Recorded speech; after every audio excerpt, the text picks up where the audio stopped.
लकल हम्दुलिल्लाह अस्सलातु वस्सलामु अलैका या रसूल अल्लाह अम्मा बाद। सिलसिला है नाजरीन के सवालों के जवाब देने का।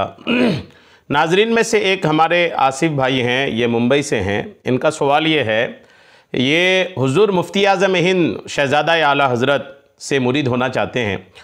अब सवाल इनका ये है कि हुज़ूर मुफ्ती आज़म हिंद का विसाल हो चुका है। पूछना ये चाहते हैं कि अगर किसी बुज़ुर्ग का इंतकाल हो गया है, कोई बुज़ुर्ग दुनिया से पर्दा फरमा चुके हैं, तो क्या उनसे मुरीद हुआ जा सकता है? साहिब मज़ार पीर से कोई मुरीद हो सकता है या नहीं? आइए तवज्जो के साथ जवाब सुनिए। जवाब के तौर पर याद रखिएगा कि मुरीद होने का जो असल मकसद है उस पर अगर आप तवज्जो देंगे तो बात इंशाअल्लाह वाज़े हो जाएगी। मुरीद होने का असल मकसद क्या है? याद रखिएगा, मुरीद होने का असल मकसद ये है कि इंसान मुर्शिद कामिल की रहनुमाई और बातिनी तवज्जुह की बरकत से सीधे रास्ते पर चलकर अपनी ज़िंदगी शरीयत और सुन्नत के मुताबिक गुजार सके। और अगर राह बातिन और मारिफत पर चलना चाहता हो तो फिर बैअत होना ज़रूरी है। ठीक है, दो चीज़ें होती हैं बैअत की। एक शरीयत की रहनुमाई, शरई रहनुमाई हासिल करने के लिए आदमी किसी को पीर बनाता है, और एक बातिनी मारिफत हासिल करने के लिए, तरीक़त के रास्ते पर चलने के लिए भी पीर की हाजत होती है। अब चाहे राह शरीयत हो चाहे राह तरीक़त हो, है दोनों रास्ता एक ही, लेकिन यह है कि एक ही सिक्के का दो पहलू है। ज़ाहिर को शरीयत बोले तो बातिन को तरीक़त बोलें। शरीयत और तरीक़त की रहनुमाई हासिल करने के लिए आदमी किसी को पीर बनाता है। अब शरीयत और तरीक़त की रहनुमाई के लिए पीर की हाजत क्यों पड़ती है, थोड़ा इसको भी सुन लीजिए। क्योंकि मारिफत और तरीक़त का जो रास्ता है, खुसूसन मारिफत का जो रास्ता है, बातिन का जो रास्ता है, ये रास्ता इंतहाई कठिन और बारीक है, जिसे बगैर किसी रहबर रहनुमा रास्ता दिखाने वाले के तय करना अपने आप को हिलाकत पर पेश करना है। लिहाजा इस रास्ते को कामयाबी और कामरानी के साथ तय करने के लिए इंसान को मुर्शिद कामिल की ज़रूरत पड़ती है।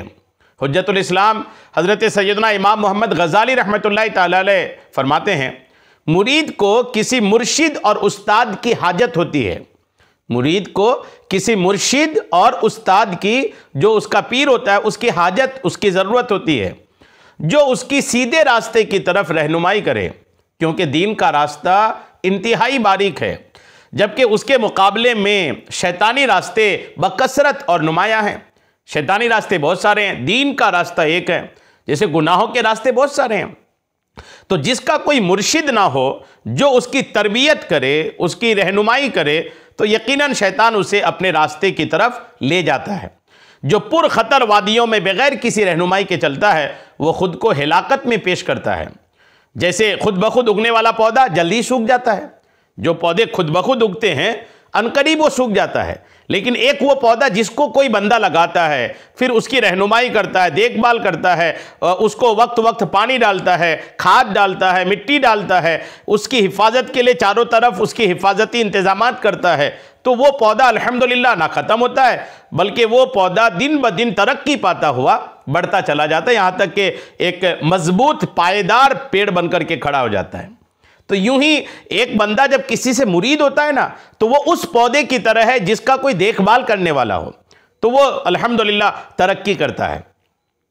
और याद रखिएगा कि मुरीद पर ज़रूरी है कि वो मुर्शिद कामिल का दामन इस तरह थाम ले जिस तरह अंधा नहर के किनारे अपनी जान नहर पार करने वाले के हवाले कर देता है, और उसकी इत्तिबा में किसी किस्म की मुखालिफत नहीं करता और ना ही उसे छोड़ता है। ये इमाम गज़ाली रहमतुल्लाहि तआला अलैह के अल्फाज थे, जो मैंने आपको उर्दू तर्जमे के साथ पेश किया है। अब इन बातों को तवज्जो में रख के आप ध्यान करें कि जब मुर्शिद और पीर बनाया इसलिए जाता है कि उनकी रहनुमाई होना, उनकी तरबियत होना, तो फिर इसके लिए कोई ज़िंदा पीर समझ में आता है। क्योंकि जो पीर दुनिया से तशरीफ़ ले जा चुके हैं, मज़ारात पे हैं, तो उनकी रहनुमाई आपको कैसे हासिल होगी? बातिनी तवज्जो अपनी जगह है कि औलिया किराम मज़ारात से भी अपने मुरीदीन पर बातिनी तवज्जो डालते हैं, लेकिन एक ज़ाहिरी तरबियत जो है वो तो जाहिर सी बात है एक बाहयात पीर से ही आपको हासिल होगा।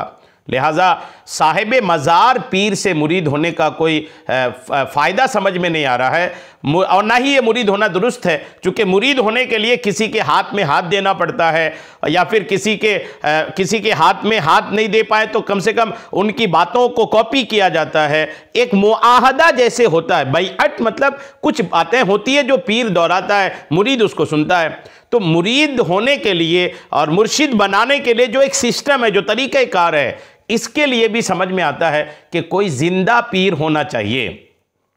अब आप हुजूर मुफ्ती आज़म हिंद अलैहिर्रहमा से मुरीद होना चाहते हैं तो उनका सिलसिला आपके लिए मौजूद है, उनका सिलसिला मौजूद है, उनके सिलसिले के तौर पर उनके ख़ानदान के हज़रात मौजूद हैं, खुद उनके हुजूर मुफ्ती आज़म हिंद के ख़ानदान के हज़रात मौजूद हैं।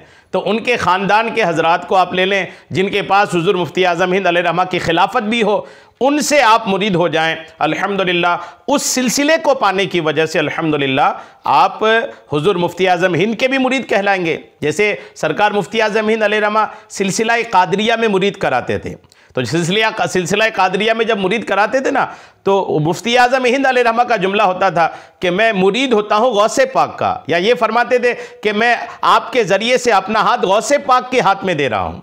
तो यानी हुजूर मुफ्ती आज़म हिंद हुजूर गौसे पाक से मुरीद कराते थे, चूँकि वो सिलसिला हुजूर मुफ्ती आज़म हिंद तक पहुँचा था। इसीलिए अब कोई मुरीद होने वाला कादरी भी लिखता है, सिलसिले कादरिया में मुरीद हुआ पीर मुफ्ती आज़म हिंद है, कादरी भी लिखता है। कादरी क्यों लिखता है? गौसे पाक की तरफ, शेख अब्दुल कादिर जिलानी की तरफ निस्बत करते हुए।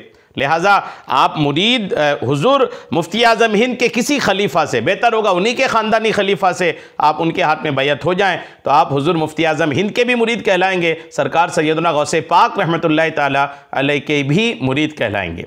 तो बहरहाल ज़िंदा पीर होना मुरीद होने के लिए ये बेहतर और ज़रूरी समझ में आता है।